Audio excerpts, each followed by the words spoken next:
जिउनुमा सबैभन्दा ठुलो कुरा कहिल्यै हार नमान्नु हो। जति पटक लडे पनि सधैँ माथि उठ्न खोज्नु जीवनको महिमा हो। यो भनाइसँगै हाम्रो भिडियो सुरुवात गरौँ। आज मैले BBS सेकेन्ड इयरको बिजनेस कम्युनिकेसनबाट न्यू नेपाल भन्ने कविताको समरी लिएर आएको छु। समरीलाई नेपालीमा केही व्याख्या गर्ने प्रयास गर्नेछु। हजुरहरूलाई कस्तो लाग्छ सल्लाह सुझाव दिन नभुल्नुहोला र लाइक सब्सक्राइब गर्न पनि नभुल्नुहोला।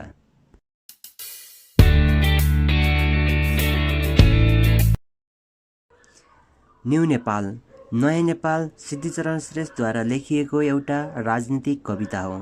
पछि यो कवितालाई श्रीधर लोहनीले इङ्ग्लिसमा अनुवाद गरेका थिए।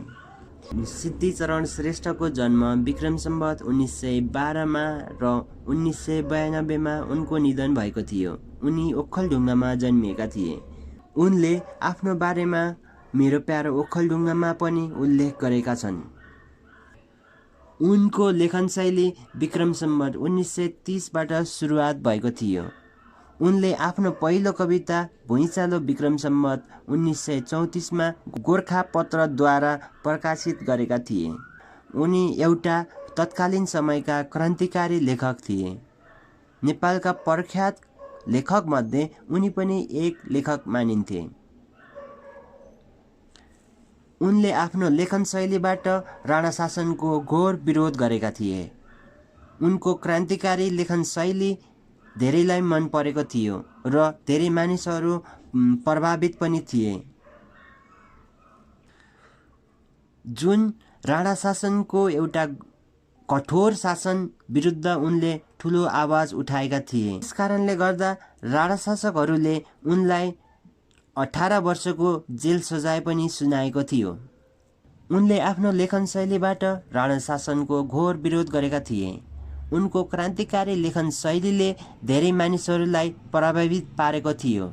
उनले आफ्नो लेखन शैलीबाट राणा शासनको घोर विरोध गरेका थिए। उनको क्रान्तिकारी लेखन शैलीले धेरै मानिसहरूको मन छुएको थियो, जुन राणा शासक विरुद्ध आवाज उठाउनेहरूलाई धेरै प्रेरणा मिल्ने गर्दथ्यो।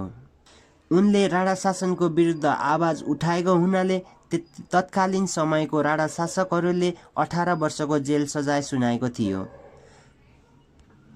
क्रान्ति बिना कुनै शान्ति सम्भव छैन भन्ने उनको भनाइ थियो। उनले राणा शासन विरुद्ध आवाज उठाएको हुनाले उनको सम्पत्ति पनि जफत गरिएको थियो। उनी जेलमा हुँदा उनको बुबाको निधन हुन्छ र राणा शासकहरूले उनलाई त्यो बाबुको अन्त्येष्टिमा पनि जान दिँदैनन्। जति कठोर शासन भए तापनि अन्ततः उनलाई 5 वर्षमा रिहा गरिन्छ। बाँकी सजाय उनलाई माफी गरिन्छ। नयाँ नेपाल भन्ने कवितामा नेपालमा भइरहेको तत्कालीन विभेद असमानताको अन्त्य हुनुपर्छ। अब हामी जनताहरू एकजुट हुनुपर्छ र हाम्रो देशको स्वतन्त्रताको लागि एउटा आवाज उठाउनुपर्छ भन्ने उनको भनाइ थियो। अब हामी जनताहरू एकजुट हुनुपर्छ र हाम्रो देशलाई स्वतन्त्र बनाउनुपर्छ, एउटा लोकतान्त्रिक कन्ट्री बनाउनुपर्छ। सबै जनताहरूले समान व्यवहार पाउनुपर्छ र जुन असमानता छ मानिस बीचमा यो अन्त्य हुनुपर्छ भन्ने उनले कविता मार्फत बुझाउन खोजिरहेका छन्।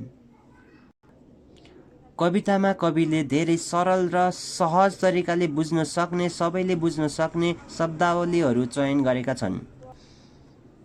नेपालमा जति पनि व्यवस्थाहरू परिवर्तन भए तापनि नेपाली जनताहरूको अवस्था भने परिवर्तन भएको छैन र यो अब हामी एकजुट भएर जुन यो राणा शासन छ त्यसलाई हटाएर एउटा नयाँ समाज र एउटा स्वतन्त्र सबैको सम्मान हुने तरिकाको एउटा समाज बनाउनुपर्छ, एउटा निर्माण गर्नुपर्छ भन्ने उनको भनाइ थियो।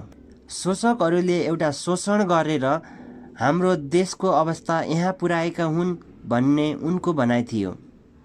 र जति पनि धनीहरू थिए झन् झन् धनी हुँदै गइरहेका थिए र जति पनि गरिबहरू थिए तिनीहरू झन् गरिब हुँदै गइरहेका थिए र जुन धनी र गरिब बिचको दूरी झन् झन् बढ्दै गइरहेको थियो। नेपाली समाजमा रहेको अन्धविश्वास, असमानता, विभेद, छुवाछुत धेरै नै जरा गाडेर बसिरहेको थियो। अब हामीले राजनीतिक परिवर्तन सँगसँगै नेपालीहरूको सोचमा, अवस्थामा परिवर्तन ल्याउनुपर्छ।